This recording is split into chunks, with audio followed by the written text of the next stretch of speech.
Discussion में surface chemistry chapter में मैंने आई थिंक लास्ट जो आपके साथ डिस्कस किया था, मैंने आपको एडजॉर्प्शन बता दिया था। हाँ, फिजिकल एडजॉर्प्शन और केमिकल एडजॉर्प्शन में डिफरेंस बताया था। फिजिकल एडजॉर्प्शन और केमिकल एडजॉर्प्शन का डिफरेंस आई थिंक हमने लास्ट क्लास में पूरी तरीके से क्लियर कर लिया था। आज हम स्टार्ट करेंगे topic factor affecting of adsorption. कौन कौन से फैक्टर्स हैं जो एडजॉर्प्शन के रेट को अफेक्ट करते हैं। तो आज हम फैक्टर्स की बात करेंगे, factors affecting of adsorption. Factors affecting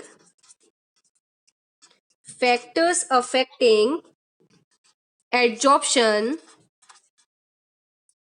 factors affecting adsorption, कौन कौन से फैक्टर्स हैं जो एडजॉर्प्शन को क्या करते हैं, अफेक्ट डालते हैं।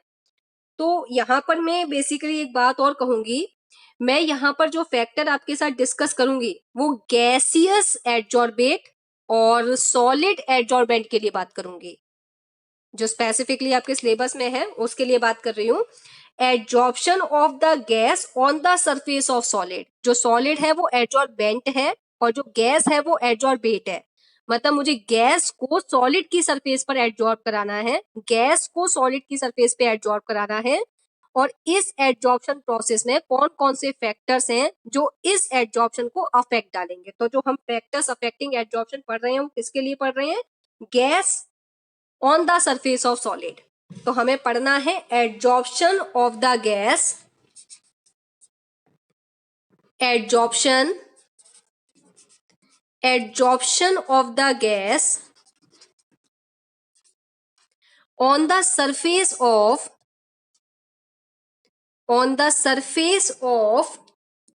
Solid, on the surface of solid. हम जो एडजॉर्प्शन पढ़ रहे हैं वो गैस का पढ़ रहे हैं सॉलिड की सरफेस पर, उसके लिए हम फैक्टर्स देखेंगे। तो ये बात ध्यान रखिएगा कि एडजॉर्बेट आपका यहाँ पर जो एडजॉर्बेट है वो गैसियस स्टेट में है और जो एडजॉर्बेंट है वो आपका यहाँ पर सॉलिड स्टेट में है। इस बात का ध्यान रखना है। तो सबसे फर्स्ट फैक्टर मैं डिस्कस करूंगी। फर्स्ट फैक्टर है आपका nature of adsorbent. Nature of adsorbent is the first factor. अब एडजॉर्बेट कौन है आपका, गैस। तो गैस के नेचर की बात करेंगे। गैस आपका एडजॉर्बेट है और सॉलिड आपका एडजॉर्बेंट है। तो अगर मैं फर्स्ट फैक्टर ले लेती हूं फॉर एग्जांपल एडजॉर्बेंट के बिहाफ पर, तो फर्स्ट फैक्टर हो गया आपका nature of adsorbent. Nature of adsorbent is the first factor. क्या ये फैक्टर एडजॉर्प्शन के रेट पर, एडजॉर्प्शन के अमाउंट पर कोई अफेक्ट डालेगा। जैसे मान के चलते हैं एडजॉर्बेंट सॉलिड नेचर का है। अब सॉलिड बहुत सारी सरफेस सॉलिड नेचर की होती हैं। आप देखेंगे ग्लास का नेचर सॉलिड होता है, प्लास्टिक का नेचर सॉलिड होता है, वुड का नेचर सॉलिड होता है। ये सब सॉलिड नेचर के हैं। लेकिन इनके सॉलिड नेचर में भी इनकी सरफेस में जो रफनेस है, किसी की सरफेस थोड़ी ज्यादा स्मूथ होती है, किसी की सरफेस थोड़ी रफ होती है, किसी की बहुत ही ज्यादा रफ होती है। तो सॉलिड में भी सरफेस में बहुत सारे चेंजेस मिलते हैं। सभी सॉलिड की सरफेस एक जैसी नहीं होती। किसी की सरफेस बहुत ज्यादा स्मूथ होती है, किसी की बहुत ज्यादा रफ होती है, किसी की मॉडरेटली रफ होती है, किसी की मॉडरेटली स्मूथ होती है। तो सॉलिड की सरफेस के बिहाफ पर भी एडजॉर्प्शन का रेट अलग अलग होता है। अब अगर मैं कहूं मैं प्लास्टिक पर एडजॉर्प्शन कराऊं तो अलग होगा। अगर मैं आपसे कहूं मुझे ग्लास पे एडजॉर्प्शन कराना है तो ग्लास पर एडजॉर्प्शन का रेट अलग मिलेगा। तो नेचर ऑफ एडजॉर्बेंट पर भी एडजॉर्प्शन डिपेंड करता है।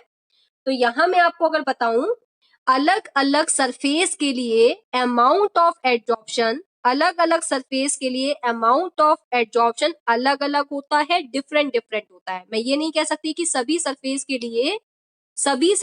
लिए एडजॉर्प्शन प्रोसेस सेम होगा, नहीं, सभी सरफेस के लिए अलग अलग होगा, सरफेस टू सरफेस वेरी करेगा। दूसरा फैक्टर है आपका, जो सेकंड फैक्टर है वो है आपका nature of adsorbate. Nature of adsorbate. अब एडजॉर्बेट हमारा यहाँ पर क्या है, एडजॉर्बेट है हमारा यहाँ पर गैस। अब कुछ गैस ऐसी होती हैं, कुछ गैसेस ऐसी होती हैं इनका वेट बहुत लाइट होता है, कुछ गैस का वेट ऐसा होता है जो बहुत ज्यादा हाई होता है, कुछ गैस में पोलैरिटी होती है, कुछ गैस नॉन पोलर नेचर की होती है। तो जो एडजॉर्बेट है जिसकी स्टेट गैसियस है, इसमें वो गैस आसानी से एडजॉर्बेंट की सरफेस पर एडजॉर्ब हो पाती हैं जिनका क्रिटिकल टेम्परेचर ज्यादा होता है। अब क्वेश्चन आता है what is the critical temperature. ये क्रिटिकल टेम्परेचर क्या है? सबसे पहले हमें ये समझना होगा कि क्रिटिकल टेम्परेचर क्या है। जो गैस आसानी से लिक्विफाई हो जाए। लिक्विफाई का मतलब क्या है? जैसे मैं किसी गैस को प्रेशर दूं, कंप्रेस करूं, तो क्या होगा? गैस अपनी स्टेट को कन्वर्ट करके लिक्विड स्टेट में आ जाएगी, और कंप्रेस करूंगी तो सॉलिड स्टेट में आ जाएगी। गैस में कंप्रेसिबिलिटी का फैक्टर होता है ना, कि gas is highly compressible in nature. Gas में एक क्वालिटी होती है, कंप्रेसिबिलिटी फैक्टर होता है कि आप गैस को कंप्रेस करते हैं तो वो लिक्विड स्टेट में आ सकती है, आप उसे और कंप्रेस करेंगे तो वो सॉलिड स्टेट में आ सकती है। तो हर गैस का जो लिक्विफिकेशन रेट है वो अलग अलग होता है। कुछ गैस जल्दी कंप्रेस हो जाती है और लिक्विड स्टेट में कन्वर्ट हो जाती है, कुछ गैसेस देर में लिक्विड स्टेट में कन्वर्ट होती हैं, उनका कंप्रेसिबिलिटी ज्यादा होती है। तो ईज ऑफ लिक्विफिकेशन, जितना इजीली किसी गैस का लिक्विफिकेशन होगा, जितना इजीली किसी गैस का लिक्विफिकेशन होगा उसका एडजॉर्प्शन उतना अच्छा होगा। तो हमें ये देखना है कि किस गैस का लिक्विफिकेशन कितना इजी है। जितना इजी लिक्विफिकेशन उतना अच्छा एडजॉर्प्शन। तो ease of liquefaction depend upon critical temperature. ये जो ईज ऑफ लिक्विफिकेशन है, जो ये डिसाइड कर रहा है कि किसी गैस का एडजॉर्प्शन कितना होगा, अच्छा होगा, कम अमाउंट में होगा एडजॉर्प्शन, ज्यादा अमाउंट में होगा एडजॉर्प्शन, ये किस पर डिपेंड करता है? लिक्विफिकेशन के रेट पर। और लिक्विफिकेशन किस पे डिपेंड कर रहा है? क्रिटिकल टेम्परेचर पर। लिक्विफिकेशन किस पे डिपेंड कर रहा है? क्रिटिकल टेम्परेचर पर। तो यहां अगर मैं आपसे एक बात कहूं नेचर ऑफ एडजॉर्बेट में, तो मैंने आपको बताया ईज ऑफ लिक्विफिकेशन,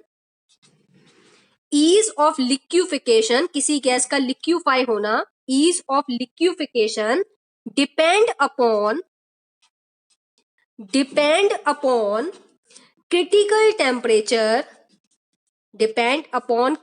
टेम्परेचर। जो लिक्विफिकेशन का जो इजीनेस है वो क्रिटिकल टेम्परेचर पर डिपेंड करती है। अगर किसी गैस का क्रिटिकल टेम्परेचर ज्यादा होता है तो उसका ईज ऑफ लिक्विफिकेशन भी ज्यादा होता है, वो इजिली लिक्विफाई हो सकती है।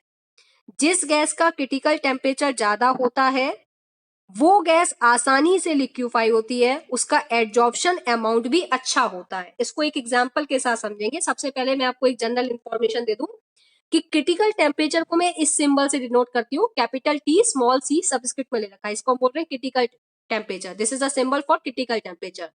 अगर क्रिटिकल टेम्परेचर ज्यादा होता है, क्रिटिकल टेम्परेचर किसी गैस का ज्यादा है तो एडजॉर्प्शन रेट भी ज्यादा होगा। ये चीज अपने दिमाग में पहले सेट करिए।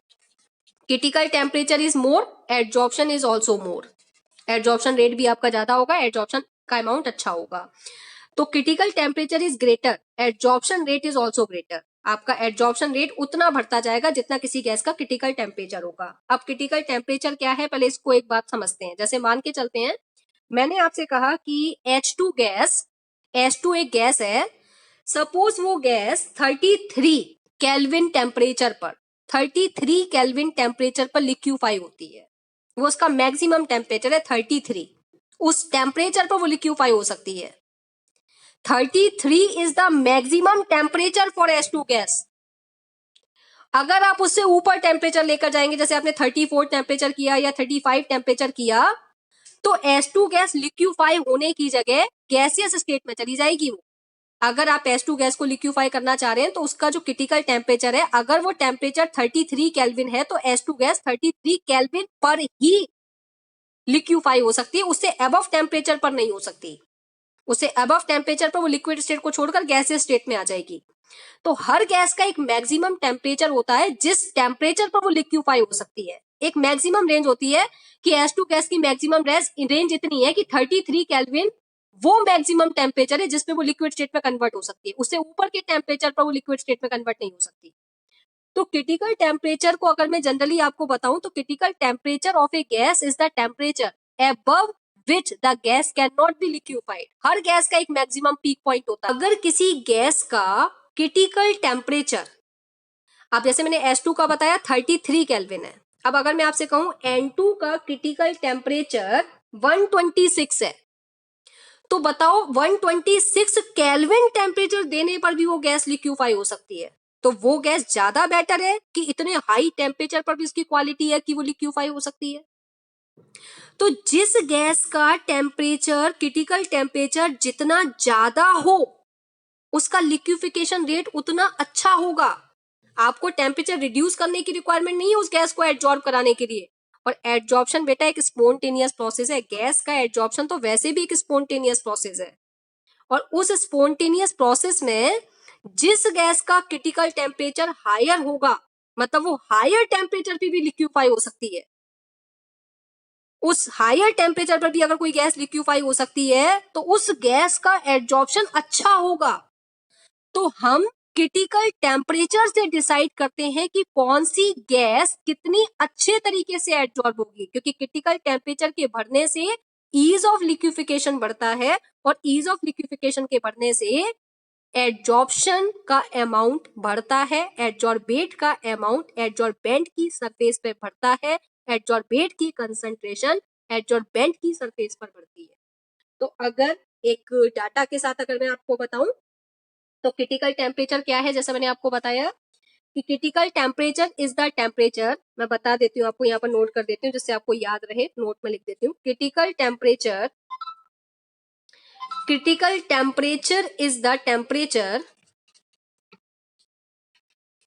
the temperature of a gas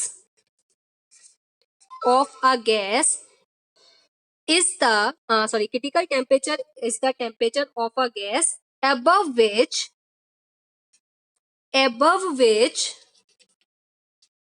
the gas cannot be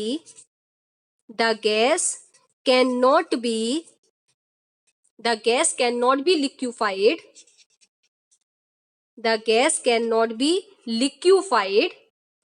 वो टेम्परेचर जिस पर गैस लिक्विफाई नहीं हो पा रही, वो मैक्सिमम टेम्परेचर है, जैसे 33 केल्विन तक H2 गैस कंप्रेस हो पा रही थी, लिक्विफाई हो पा रही थी, लेकिन 34 पर नहीं हो पा रही लिक्विफाई। तो 33 is the maximum temperature at which H2 gas is liquefy. ठीक है, तो हर गैस का अलग अलग क्रिटिकल टेम्परेचर होगा, हर गैस के क्रिटिकल टेम्परेचर की रेंज भी अलग अलग होगी। जैसे एक एग्जांपल के साथ मैं एक टेबल से आपको समझा देती हूँ कि किस गैस का क्रिटिकल टेम्परेचर कितना होता है। एक दो का आपको याद रखना है, बाकी सबका आपको याद नहीं रखना है। जैसे मैंने ली H2 gas, N2 gas, methane gas, CH4 gas, carbon dioxide gas, ammonia gas, ऐसे बहुत सारी गैस हो सकती है। अब H2 गैस का जो क्रिटिकल टेम्परेचर है, क्रिटिकल टेम्परेचर वो 33 केल्विन है। N2 गैस का क्रिटिकल टेम्परेचर 126 केल्विन है, मतलब इतने केल्विन टेम्परेचर पर भी ये इजीली लिक्विफाई हो सकती है। CH4 का क्रिटिकल टेम्परेचर 190 केल्विन है। कार्बन डाइऑक्साइड का क्रिटिकल टेम्परेचर 304 केल्विन है और अमोनिया गैस का क्रिटिकल टेम्परेचर 406 केल्विन है। तो सबसे ज्यादा कौन सी गैस एडजॉर्ब हो सकती है जिसका क्रिटिकल टेम्परेचर ज्यादा, इतने टेम्परेचर पर भी इसको लिक्विफाई, ये अपने आप को लिक्विफाई कर सकती है। इतने क्रिटिकल टेम्परेचर पर, इतने मैक्सिमम टेम्परेचर पर भी ये अच्छे से एडजॉर्बेंट की सरफेस पर एडजॉर्ब हो सकती है। तो जितना ज्यादा क्रिटिकल टेम्परेचर उतना ज्यादा एडजॉर्प्शन अमाउंट। तो यहां पर क्रिटिकल टेम्परेचर अगर बढ़ रहा है तो जरा अमाउंट देखते हैं, amount of adsorbate in ml। हम गैसेस को हमेशा वॉल्यूम में मेजर करते हैं, तो वॉल्यूम में ml में बात कर रही हूं। Amount of adsorbate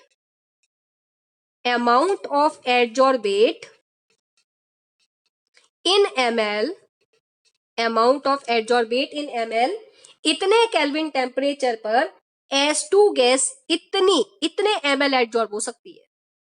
N2 gas इतनी एब्जॉर्ब हो सकती है 8.0 ml। मीथेन गैस आपकी हो सकती है 16.2 ml।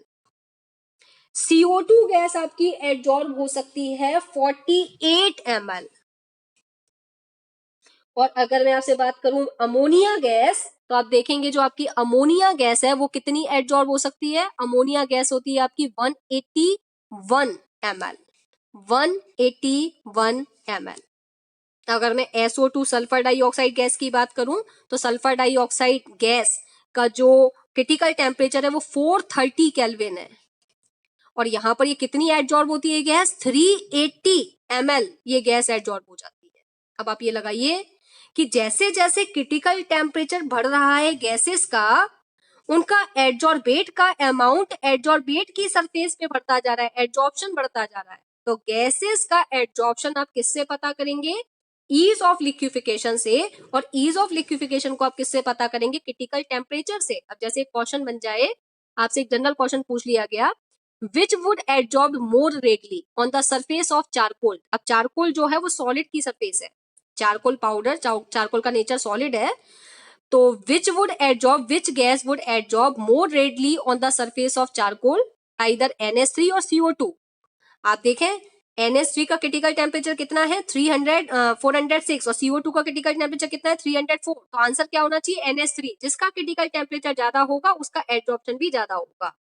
तो ammonia gas will adsorb more readily because it has higher critical temperature. Higher critical temperature decide the ease of liquefaction. तो अमोनिया गैस CO2 के कंपैरिजन में ज्यादा अच्छे से लिक्विफाई हो सकती है, ज्यादा अच्छे से एडजॉर्ब हो सकती है on the surface of charcoal. क्या मेरी बात समझ में आ गई? तो नेचर ऑफ एडजॉर्बेट पर भी डिपेंड करता है कि कितना अच्छा एडजॉर्प्शन होगा। जिस गैस का क्रिटिकल टेम्परेचर ज्यादा होगा उस गैस का एडजॉर्प्शन भी अच्छा होगा। क्या आपको सेकंड फैक्टर समझ में आ गया, नेचर ऑफ एडजॉर्बेट? क्या आपको सेकंड फैक्टर समझ में आ गया, nature of adsorbate? Yes ma'am. Okay.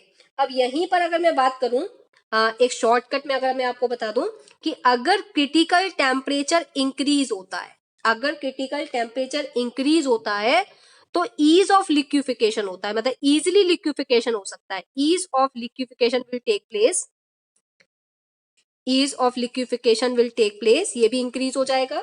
इसके साथ साथ आप देखेंगे एडजॉर्प्शन इंक्रीज हो जाएगा। एडजॉर्प्शन का अमाउंट जो है, एडजॉर्प्शन उसका रेट इंक्रीज हो जाएगा। और दूसरा अगर आप देखें, यहाँ पर जरा गैस को थोड़ा फोकस करिएगा, H2 गैस में कोई पोलरिटी नहीं है, दोनों नॉन पोलर एटम्स आपस में कनेक्टेड है नॉन पोलर कोवलेंट बॉन्ड से। दो N के एटम्स आपस में नॉन पोलर कोवलेंट बॉन्ड से कनेक्ट है। CH4 में पोलर कोवलेंट बॉन्ड आ गए क्योंकि C और H की इलेक्ट्रोनेगेटिव में डिफरेंस है। C और O में भी इलेक्ट्रोनेगेटिव डिफरेंस है, पोलर बॉन्ड है, पोलर कोवलेंट बॉन्ड। N और H की इलेक्ट्रोनेगेटिविटी में भी डिफरेंस है, polar covalent bond. Sulphur dioxide में भी अगर आप देखें तो यहां पर भी इलेक्ट्रोनेगेटिव डिफरेंस है, पोलर कोवलेंट बॉन्ड। आप अगर देखें कि क्रिटिकल टेम्परेचर बढ़ रहा है तो गैस में पोलरिटी भी इंक्रीज हो रही है। तो हम ये कह सकते हैं critical temperature increases, ease of liquefaction increases, adsorption rate increases, और साथ में हम कह सकते हैं पोलरिटी ऑल्सो इंक्रीजेस। लेकिन हमें पोलरिटी के फैक्टर पे बहुत ज्यादा बात नहीं करनी है। इसके बाद यहीं पर मैं बात करूंगी नेक्स्ट फैक्टर। अगर मैं यहां पर बात करूं, अगर आपको सेकंड फैक्टर अच्छे से क्लियर हो गया है, नेचर ऑफ एडजॉर्बेट वाला फैक्टर अगर आपको अच्छे से क्लियर है, तो मैं थर्ड फैक्टर की बात करूंगी। नेचर ऑफ एडजॉर्बेट वाला फैक्टर अगर आपको क्लियर है तो फिर मैं थर्ड फैक्टर की बात करूंगी, और थर्ड फैक्टर है हमारा सरफेस एरिया। थर्ड फैक्टर है हमारा surface area. Third factor is surface area. Surface area किसका? एडजॉर्बेंट का। एडजॉर्बेट के सरफेस एरिया से कोई मतलब नहीं है, एडजॉर्बेंट का सरफेस एरिया से बात हो रही है। अब अगर सोचो, अगर मेरे पास में सरफेस एरिया ज्यादा है, या जैसे मैं आपसे कहूं कि मेरे पास एक घर है और घर में बहुत ज्यादा जगह है, अगर जगह ज्यादा होगी तो मेरे पास सामान रखने के लिए अगर स्पेस ज्यादा होगा तभी तो मैं सामान को रख पाऊंगी। ज्यादा सामान रखने के लिए ज्यादा जगह चाहिए, ज्यादा गैस को एडजॉर्ब कराने के लिए ज्यादा सरफेस एरिया चाहिए। अगर एडजॉर्बेंट का सरफेस एरिया इंक्रीज हो रहा है तो एडजॉर्प्शन रेट भी इंक्रीज हो रहा है। अगर आप एडजॉर्बेंट की सरफेस को बढ़ाते जा रहे हैं तो क्या होगा? एडजॉर्प्शन रेट भी बढ़ता जाएगा। अब छोटी सी सरफेस एरिया आपने ले लिया, छोटे से सरफेस एरिया में थोड़े बहुत गैस के मॉलिक्यूल्स आए, उन्होंने उस एरिया को कवर कर लिया, उसके बाद तो एडजॉर्प्शन होगा ही नहीं। तो अगर आप सरफेस एरिया बढ़ाते चले जाएंगे तो एडजॉर्प्शन का रेट भी बढ़ता जाएगा, एडजॉर्बेट को अवेलेबल स्पेस मिलेगा एडजॉर्ब होने के लिए, तो surface area increases, surface area increases, adsorption also increases. तो मैं इसको शॉर्ट में लिख दे रही हूँ, सरफेस एरिया अगर आपका इंक्रीज हो रहा है तो हम कहेंगे एडजॉर्प्शन भी हमारा क्या होगा? इंक्रीज होगा। एडजॉर्प्शन कराने के लिए हमें सरफेस एरिया चाहिए, एडजॉर्बेंट जितना ज्यादा सरफेस एरिया प्रोवाइड करेगा एडजॉर्बेट को, उतना ज्यादा एडजॉर्बेट उस एडजॉर्बेंट के सरफेस को कवर करेगा और ज्यादा से ज्यादा एडजॉर्प्शन प्रोसेस होगा। तो थर्ड फैक्टर इजी था, थर्ड फैक्टर में कोई टेंशन वाली बात नहीं थी। सरफेस एरिया इंक्रीज होने के साथ साथ एडजॉर्प्शन का रेट इंक्रीज होता है, एडजॉर्बेट ज्यादा से ज्यादा क्वांटिटी में एडजॉर्बेंट की सरफेस पर एक्यूमुलेट हो जाता है। फोर्थ फैक्टर है आपका टेम्परेचर। जो फोर्थ फैक्टर है उसको हम ध्यान से समझेंगे, फोर्थ फैक्टर को। फोर्थ फैक्टर है आपका टेम्परेचर।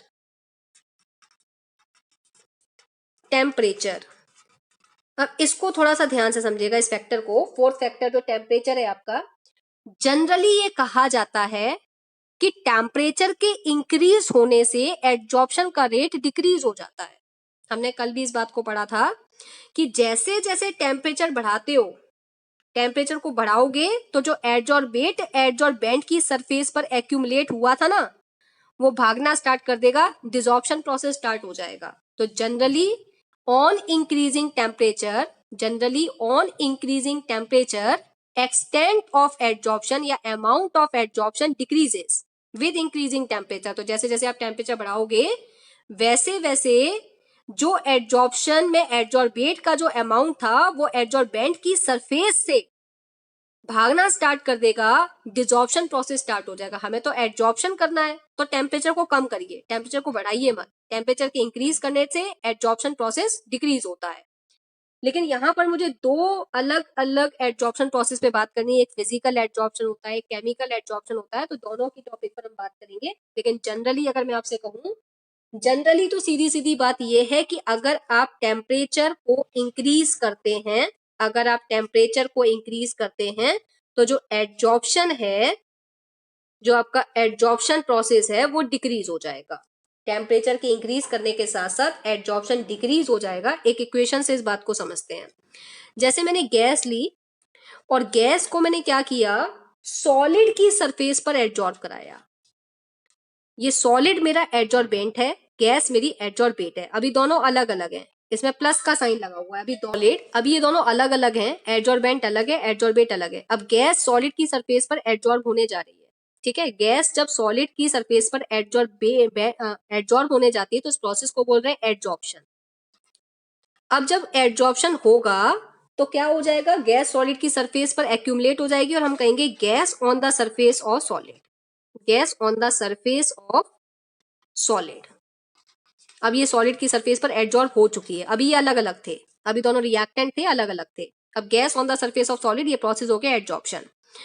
अब ये जो प्रोसेस हुआ, इस प्रोसेस में हुआ क्या था, हमने कल बताया था कि एडजॉर्प्शन प्रोसेस एक्सोथर्मिक प्रोसेस होता है। कैसा प्रोसेस होता है, एक्सोथर्मिक। और एक्सोथर्मिक प्रोसेस में क्या होता है, हीट रिलीज होती है।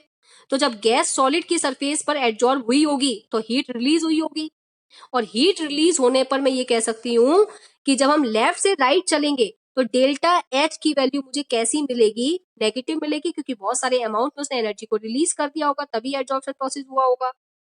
अब अगर आपने टेम्परेचर बढ़ाना स्टार्ट किया, अगर आपने टेम्परेचर बढ़ाना स्टार्ट किया तो क्या होगा, ये जो gas on the surface of solid अभी एक्यूमुलेट होकर बैठी हुई है, ये अब सरफेस को छोड़कर, सॉलिड की सरफेस को छोड़कर भागना स्टार्ट करेगी और डिसॉर्प्शन हो जाएगा। उल्टा वापस इस फॉर्म में आ जाएंगे, गैस अलग, सॉलिड अलग, सरफेस अलग।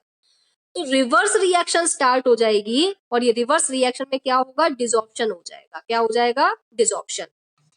तो जब कोई केमिकल रिएक्शन होती है तो एक पर्टिकुलर पॉइंट पर आप देखते हैं कि इक्विलिब्रियम आता है। तो लेचे तेलिए प्रिंसिपल हमने 11th क्लास में पढ़ा था, उसके अकॉर्डिंग अगर मैं बात करूं, according to Le Chatelier principle, equilibrium will shift in endothermic direction. जो एंडोथर्मिक डायरेक्शन है, एंडोथर्मिक डायरेक्शन कौन सा है, ये वाला डायरेक्शन, बैकवर्ड डायरेक्शन आपका एंडोथर्मिक डायरेक्शन है। फॉरवर्ड डायरेक्शन तो ये बता रहा है कि एनर्जी रिलीज होगी, एक्सोथर्मिक डायरेक्शन है। फॉरवर्ड डायरेक्शन तो आपका एक्सोथर्मिक है, और जो आपका बैकवर्ड डायरेक्शन है वो एंडोथर्मिक है। अगर आप टेम्परेचर दोगे तो हीट एब्जॉर्ब होगी, हीट एब्जॉर्ब होगी तो डिसॉर्प्शन प्रोसेस होगा और आपका इक्विलिब्रियम बैकवर्ड डायरेक्शन में शिफ्ट हो जाएगा। फॉरवर्ड चलने की जगह बैकवर्ड शिफ्ट हो जाएगा, क्योंकि आपने टेम्परेचर देना स्टार्ट कर दिया। क्या देना स्टार्ट कर दिया, टेम्परेचर। तो आपको टेम्परेचर नहीं देना है। अगर आपने टेम्परेचर देना स्टार्ट किया तो डिसॉर्प्शन प्रोसेस स्टार्ट हो जाएगा और आपका इक्विलिब्रियम बैकवर्ड डायरेक्शन में शिफ्ट हो जाएगा, ठीक है। और गैस सॉलिड दोनों एक दूसरे से सेपरेट हो जाएंगे, अलग अलग हो जाएंगे। एडजॉर्बेंट से बिल्कुल सेपरेट हो जाएगा, क्योंकि आपने टेम्परेचर को इंक्रीज कर दिया।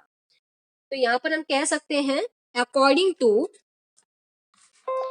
according to Leche-Thaler principle,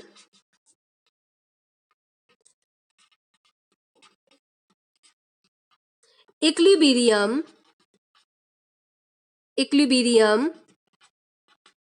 will shift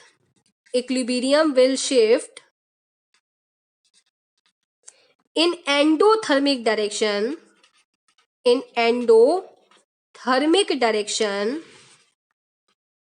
और एंडोथर्मिक डायरेक्शन अभी हमारा कौन सा है इस रिएक्शन के अकॉर्डिंग, बैकवर्ड डायरेक्शन हमारा एंडोथर्मिक डायरेक्शन है, उस तरफ शिफ्ट हो जाएगा इक्विलिब्रियम। ठीक है, यहां तक की बात मेरी सबको क्लियर हो गई होगी कि अगर आप टेम्परेचर को बढ़ाते हैं तो एडजॉर्प्शन रेट घटता है, डिसॉर्प्शन स्टार्ट हो जाता है और इक्विलिब्रियम शिफ्ट हो जाता है आपके एंडोथर्मिक डायरेक्शन की तरफ। ठीक है, तो ये जो डायरेक्शन है लेफ्ट टू राइट हम चलते हैं तो delta H is equal to negative आता है, और अगर हम राइट टू लेफ्ट चलते हैं तो डिसॉर्प्शन प्रोसेस में delta H is equal to क्या आएगा, पॉजिटिव आएगा। आप हीट एनर्जी को एब्जॉर्ब कर रहे हैं जिसकी वजह से डिसॉर्प्शन स्टार्ट हो गया।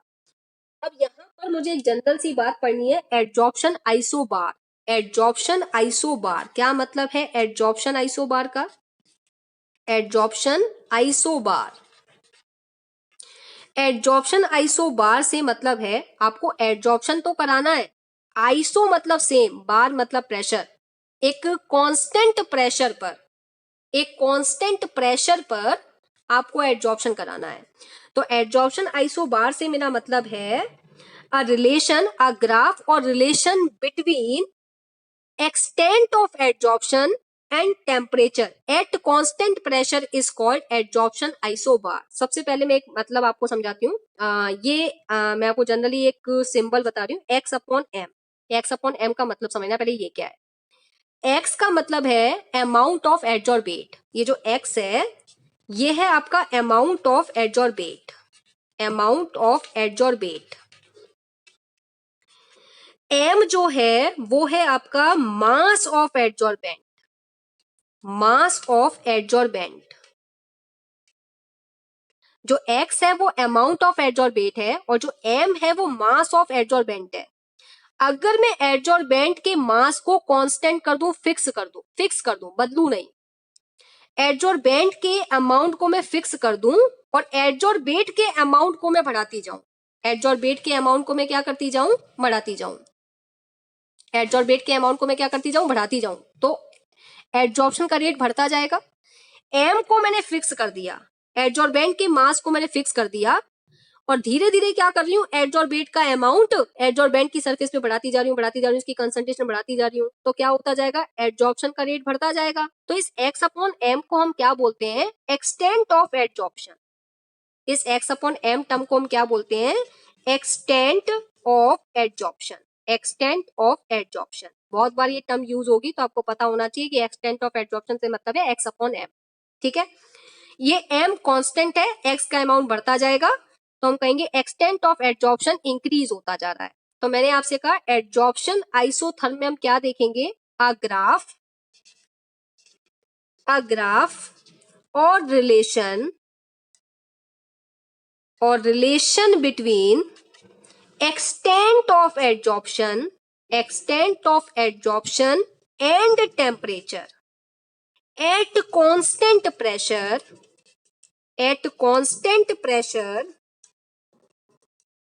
is called adsorption isobar, एक बार फिर सुनना ध्यान से, एक ग्राफ मुझे प्लॉट करना है extent of adsorption versus time के बीच में, जिसमें प्रेशर मेरा कांस्टेंट है, प्रेशर मेरा क्या है, कांस्टेंट। ऐसे ग्राफ को या ऐसे रिलेशन को x upon m versus t का जो रिलेशन है एट कांस्टेंट प्रेशर पर, उसे हम क्या कहेंगे, एडजॉर्प्शन आइसोबार। तो मैं यहाँ पर दो तरीके के पॉइंट आपके साथ डिस्कस करूंगी, एक तो फिजिकल एडजॉर्प्शन में मुझे आपसे बात करनी है और एक मुझे केमिकल एडजॉर्प्शन में बात करनी है। तो दो ग्राफ मैं आपके सामने प्लॉट करूंगी, एक graph x upon m versus t के बीच में हम लेंगे फिजिकल एडजॉर्प्शन के लिए, एक ग्राफ हम लेंगे x upon m versus t के बीच में केमिकल एडजॉर्प्शन के लिए। तो दो ग्राफ मैं आपके साथ में डिस्कस करूंगी। पहला ग्राफ देखते हैं फिजिकल एडजॉर्प्शन के केस में। तो मैंने दो एक्सिस ले ली, ये वाली एक्सिस मेरी x एक्सिस और ये वाली एक्सिस मेरी y एक्सिस। ठीक है, y एक्सिस पर मैंने लिया एक्सटेंट ऑफ एडजॉर्प्शन और x एक्सिस पर मैंने लिया टेम्परेचर। इधर जाने पर टेम्परेचर इंक्रीज हो रहा है और इधर जाने पर, ऊपर जाने पर अगर आप देखें तो x upon m extent of adsorption increase हो रहा है। फिजिकल एड्जॉर्प्शन का ग्राफ जो देखा गया, फिजिकल एड्जॉर्प्शन का ग्राफ कुछ ऐसा मिला, इस तरीके का ग्राफ मिला फिजिकल एड्जॉर्प्शन का एट कांस्टेंट प्रेशर। यहाँ पर प्रेशर क्या है आपका, कांस्टेंट। ये जो ग्राफ है ये फिजिकल एड्जॉर्प्शन का ग्राफ है। ये ग्राफ किसका है, फिजिकल एड्जॉर्प्शन का। क्यों फिजिकल का क्यों है, आपको पता है कि फिजिकल एड्जॉर्प्शन में मैंने आपको बताया था कि एड्जॉर्बेंट की सरफेस पर वॉन्डरवॉल फोर्स से अट्रैक्ट होते हैं। Van der Waals force is the very very weakest force, कोई बॉन्डिंग नहीं है, वीकेस्ट फोर्स है। तो यहां पर क्या होता है, जैसे जैसे आप टेम्परेचर बढ़ाते चले जाते हैं, टेम्परेचर बढ़ता चला जाता है, एक्स अपॉन एम क्या होता जा रहा है, कम होता जा रहा है। टेम्परेचर के इंक्रीज होने के साथ साथ एक्सटेंट ऑफ एड्जॉर्प्शन डिक्रीज होता चला जा रहा है, आसानी से डिसॉर्प्शन होता जा रहा है, आसानी से डिसॉर्प्शन हो रहा है। तो फिजिकल एड्जॉर्प्शन में मुझे एक्सटेंट ऑफ एड्जॉर्प्शन और टेम्परेचर के वर्सेस जो मैं ग्राफ लेती हूँ एट कांस्टेंट प्रेशर, मुझे इस तरीके का ग्राफ मिलता है फिजिकल एड्जॉर्प्शन में। अब अगर मैं केमिकल एड्जॉर्प्शन की बात करूं, ये मेरी एक्स एक्सिस और ये हो गई मेरी वाई एक्सिस। यहां पर भी मैंने एक्स अपॉन एम और टेम्परेचर के बीच में ग्राफ प्लॉट किया है। ये ग्राफ मुझे इस तरीके का मिलता है, कुछ इस तरीके का ग्राफ मिलता है। इतना चेंज आ जाता है ग्राफ में, ऐसा क्यों? स्टार्टिंग में जब केमिकल रिएक्शन होती है, हमने केमिकल काइनेटिक चैप्टर बहुत अच्छे से पढ़ा है। केमिकल काइनेटिक चैप्टर में मैंने आपको बताया था कि जब कोई केमिकल रिएक्शन प्रोसीड होती है तो रिएक्टेंट के पास अपनी खुद की कुछ एनर्जी होती है, खुद की कुछ इंटरनल एनर्जी होती है, और उसको कहाँ पहुंचना होता है, उसको एक पर्टिकुलर अमाउंट में हम एनर्जी को एब्जॉर्ब कराते हैं जिसको हम एक्टिवेशन एनर्जी बोलते हैं। तो उसको एक मिनिमम अमाउंट में एनर्जी चाहिए जिसको थ्रेशोल्ड एनर्जी बोलते हैं, और threshold energy is the sum of activation energy and internal energy, उसका सम था। उतने अमाउंट में जब तक रिएक्टेंट को एनर्जी नहीं मिलती तब तक केमिकल रिएक्शन स्टार्ट नहीं होती। तो स्टार्टिंग में हम क्या करते हैं, जब कोई केमिकल रिएक्शन कराते हैं तो उस रिएक्शन को इतना टेम्परेचर, इतनी हीट एनर्जी एब्जॉर्ब कराते हैं जिससे वो किसके इक्वल हो जाए, थ्रेशोल्ड एनर्जी के इक्वल पहुंच जाए। मतलब इतनी एक्स्ट्रा एनर्जी प्रोवाइड करते हैं, एक्स्ट्रा एनर्जी हमें कितनी देनी, एक्टिवेशन एनर्जी के बराबर, कि वो थ्रेशोल्ड एनर्जी के इक्वल पहुंच जाए और रिएक्शन स्टार्ट हो जाए। तो स्टार्टिंग में हम क्या करते हैं, जैसे जैसे टेम्परेचर इंक्रीज होता है, जैसे जैसे टेम्परेचर इंक्रीज होता है तो वो उतनी एनर्जी को एब्जॉर्ब करता है जितनी उसको चाहिए। तो आप देखिए x upon m, extent of absorption भी स्टार्टिंग में क्या हो रहा है, इंक्रीज हो रहा है, स्टार्टिंग में इंक्रीज हो रहा है। उसके बाद आप अगर अब हो चुका है, केमिकल बॉन्ड बन चुके हैं, यहां पर केमिकल बॉन्ड बन चुके हैं, अब अगर आप इसके बाद टेम्परेचर इंक्रीज करोगे तो क्या होगा, डिसॉर्प्शन स्टार्ट होना स्टार्ट हो जाएगा।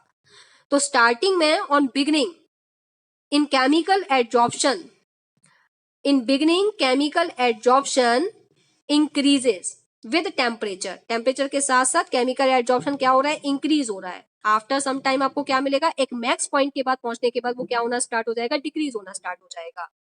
तो केमिकल एड्जॉर्प्शन और फिजिकल एड्जॉर्प्शन में क्या मिलता है, हमें डिफरेंस मिलता है ग्राफ में। फिजिकल एड्जॉर्प्शन में वीकेस्ट वॉन्डरवॉल फोर्स है, वहां कोई केमिकल बॉन्ड नहीं है, वहां किसी भी केमिकल रिएक्शन को प्रोसीड नहीं कराना है कि उसको इतनी एनर्जी एब्जॉर्ब करानी है, उसको कोई एनर्जी एब्जॉर्ब नहीं करानी, कुछ नहीं कराना। अगर आप टेम्परेचर बढ़ाओगे तो जो भी सरफेस पर गैस के मॉलिक्यूल्स प्रेजेंट थे वो उसको छोड़कर चले जाएंगे। तो ये ग्राफ तो सिंपल है, फिजिकल एड्जॉर्प्शन का ग्राफ जिसको हम बोलते थे शॉर्ट में फिजियोजॉर्प्शन। फिजियोजॉर्प्शन, ये फिजियोजॉर्प्शन यानी कि फिजिकल एड्जॉर्प्शन का ग्राफ आप बताएंगे x upon m versus t के बीच में। और केमिकल एड्जॉर्प्शन यानी कीमोजॉर्प्शन या केमीजॉर्प्शन, ये जो केमीजॉर्प्शन का ग्राफ है, केमीजॉर्प्शन केमिकल एड्जॉर्प्शन का जो ग्राफ है x upon m versus t के बीच में कुछ इस तरीके से मिलता है। तो हम यहाँ पर क्या कह सकते हैं, in chemical adsorption initially x upon m extent of adsorption increases but decreases after max adsorption because bonds are breaking. अगर आप उसके बाद और टेम्परेचर अगर देते जाओगे तो जो बॉन्डिंग हुई है एड्जॉर्बेट और एड्जॉर्बेंट के बीच में वो टूटना स्टार्ट हो जाएगी और डिसॉर्प्शन स्टार्ट हो जाएगा। तो बिगनिंग में इनिशियली तो एक्स अपॉन एम इंक्रीज होगा, आफ्टर मैक्सिमम एड्जॉर्प्शन, जब एड्जॉर्प्शन हो चुका है, बॉन्डिंग बन चुकी है, उसके बाद भी अगर आप कंटिन्यूअस टेम्परेचर दे रहे हैं तो बॉन्ड्स फिर से टूटना स्टार्ट हो जाएंगे और बॉन्ड के ब्रेक होने से डिसॉर्प्शन प्रोसेस स्टार्ट हो जाएगा। तो स्टार्टिंग में आप देख रहे हैं कि एक्स अपॉन एम की वैल्यू बढ़ रही है with increasing temperature and after max time extent of adsorption decreases with increasing temperature. तो मेरे ख्याल से सबको ये दोनों ग्राफ समझ में आ गए होंगे। क्या यहां तक मेरी बात सबको क्लियर है? क्या यहां तक मेरी बात सबको क्लियर है? यस, थर्ड पॉइंट बता देना, लास्ट में कनेक्शन कर दिया था। थर्ड पॉइंट कौन सा वाला? बेटा सरफेस एरिया तो बड़ा सिंपल सा पॉइंट है। अगर आप एडजॉर्बेंट की सरफेस, एडजॉर्बेंट की सरफेस बढ़ाते जाओ तो एडजॉर्बेंट ज्यादा से ज्यादा उस एडजॉर्बेंट की सरफेस को ऑक्यूपाई करता जाएगा तो एडजॉर्प्शन रेट बढ़ता जाएगा। आपके घर में अगर सामान ज्यादा है तो आपको रखने के लिए ज्यादा स्पेस चाहिए। आपके पास अगर स्पेस ज्यादा है तो आप ज्यादा सामान ऑक्यूपाई कर सकते हैं। एडजॉर्बेंट अगर ज्यादा है और एडजॉर्बेंट कम है तो वो ज्यादा ऑक्यूपाई नहीं हो सकता। तो उसको ज्यादा ऑक्यूपाई कराने के लिए ज्यादा सरफेस एरिया चाहिए। तो सरफेस एरिया बढ़ाते जाओ, एडजॉर्बेंट ज्यादा से ज्यादा ऑक्यूपाई होता जाएगा, एडजॉर्प्शन रेट बढ़ता जाएगा। तो surface area increases, adsorption rate also increases. Sonia clear? Yes ma'am. Pushkar कुछ पूछ रहे थे बेटा? पुष्कर मैम सेकंड वाला ग्राफ बता दो। ये वाला ग्राफ बेटा, केमिकल एडजॉर्प्शन में क्या होता है, केमिकल बॉन्ड्स बनते हैं और केमिकल बॉन्ड बनाने के लिए केमिकल रिएक्शन होती है। अब केमिकल रिएक्शन में आप देखते हैं जो रिएक्टेंट होते हैं उनके पास पहले खुद की अपनी एक इंटरनल एनर्जी होती है। जैसा मैंने केमिकल काइनेटिक में याद करो बताया था एक ग्राफ कि हर रिएक्टेंट के पास अपनी कुछ ना कुछ अमाउंट में इंटरनल एनर्जी होती है, लेकिन उसको रिएक्शन प्रोसीड करने के लिए एक पर्टिकुलर अमाउंट में एक्टिवेशन एनर्जी चाहिए होती है। तब वो internal energy plus activation energy को ऐड करके वो थ्रेशोल्ड एनर्जी के बराबर पहुंचता है जितनी उस केमिकल रिएक्शन को प्रोसीड कराने के लिए मैक्सिमम एनर्जी चाहिए। तो स्टार्टिंग में जब हम टेम्परेचर बढ़ाते हैं तो जितने भी रिएक्टेंट के मॉलिक्यूल्स है, एडजॉर्बेट और एडजॉर्बेंट जिनके बीच में केमिकल बॉन्ड बनना है, वो इतनी एनर्जी को एब्जॉर्ब करते हैं जितनी एक्टिवेशन एनर्जी के लिए उनको चाहिए। उनको थ्रेशोल्ड एनर्जी के बराबर पहुंचने के लिए जितनी एनर्जी चाहिए उतनी एनर्जी को वो एब्सॉर्ब करते हैं और रिएक्शन स्टार्ट होती है। तो उनके बीच में बॉन्ड बनना स्टार्ट हो जाते हैं, तो कीमोजॉर्प्शन स्टार्ट हो जाता है। तो हम कहेंगे कि on increasing temperature bond start हो गए, मतलब एडजॉर्बेट एडजॉर्बेंट के साथ जुड़ना स्टार्ट हो गया, तो हम कहेंगे एडजॉर्प्शन स्टार्ट हो गया। तो on increasing temperature extent of adsorption decreases. Beginning में इंक्रीज हो रहा है, बिगनिंग में क्या हो रहा है, इंक्रीज हो रहा है, क्योंकि बॉन्ड्स बन रहे हैं। एडजॉर्बेट एडजॉर्बेंट की सरफेस पर आकर एक्यूमुलेट हो रहा है और बॉन्ड बना पा रहा है। अब बॉन्ड बन चुके हैं, एडजॉर्प्शन हो चुका है, अब आप और टेम्परेचर बढ़ाते जा रहे हो तो क्या होगा, जो बॉन्ड बन चुके हैं वो भी टूटना स्टार्ट हो जाएंगे, डिसॉर्प्शन स्टार्ट हो जाएगा। तो स्टार्टिंग में तो क्या होता है कि एक्टिवेशन एनर्जी उसको चाहिए होती है रिएक्टेंट मॉलिक्यूल को एक पर्टिकुलर अमाउंट में, तो उतना टेम्परेचर हम देते हैं, उतनी हीट एनर्जी को वो एब्सॉर्ब करते हैं और रिएक्शन को स्टार्ट करते हैं, कीमोजॉर्प्शन हो जाता है।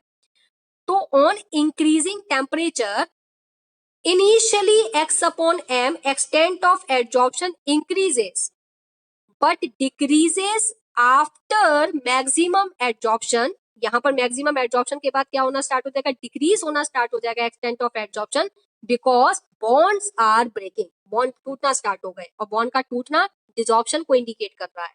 हमें सिर्फ इतना टेम्परेचर देना है कि दोनों के बीच में बॉन्ड्स बन जाए, इतना टेम्परेचर देना है कि उस केमिकल रिएक्शन के लिए जितनी एक्टिवेशन एनर्जी की रिक्वायरमेंट है इतना टेम्परेचर एब्सॉर्ब कराना है। अगर आपने उससे ज्यादा टेम्परेचर दिया तो एडजॉर्प्शन होने के बाद डिसॉर्प्शन स्टार्ट हो जाएगा। तो स्टार्टिंग में तो अच्छा खासा एडजॉर्प्शन होता है टेम्परेचर के बढ़ाने पर, लेकिन फिर अगर लगातार आप टेम्परेचर बढ़ाते चले जाते हैं तो डिसॉर्प्शन प्रोसेस स्टार्ट हो जाता है। क्या यहाँ तक मेरी बात सब कुछ क्लियर हो गई? पुष्कर मेरी बात क्लियर है? ठीक है, अब हमारा एक फैक्टर और बचा, वो फैक्टर है इफेक्ट ऑफ प्रेशर।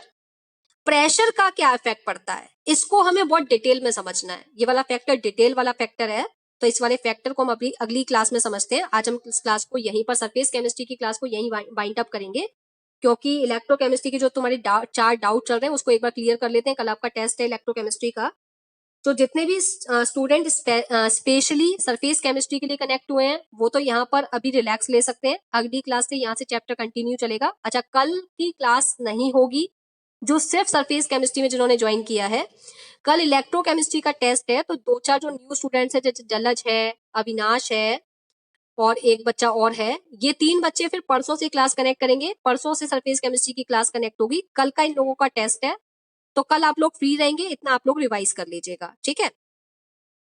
तो चलिए यहां से मैं आप लोगों के साथ डिस्कस कर लेती हूँ जो आपके डाउट्स हैं। यहां तक सबको क्लियर है? बस एक बार हैंड रेस करके मुझे बता दीजिए कि यहां तक आप लोगों को क्लियर